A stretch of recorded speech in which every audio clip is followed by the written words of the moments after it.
lupa'y para akong inaalon at nalulunod sa batikos ng mundo, sa kung ano lamang kaya ko.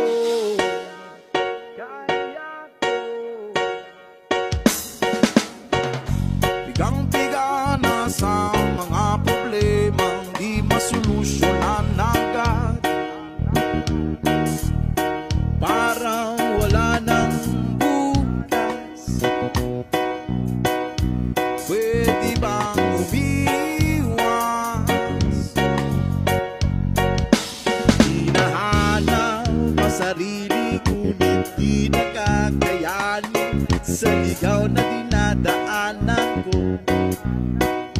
Saan na to patungo? Saan ako patungo? Dahan-dahan natin simulan muli ang paghahakbang. Dahan-dahang tubig sa salamin upang makita ang ating kagandahan. Dahan-dahang iyangat ang mukha upang masilayan ang payapa.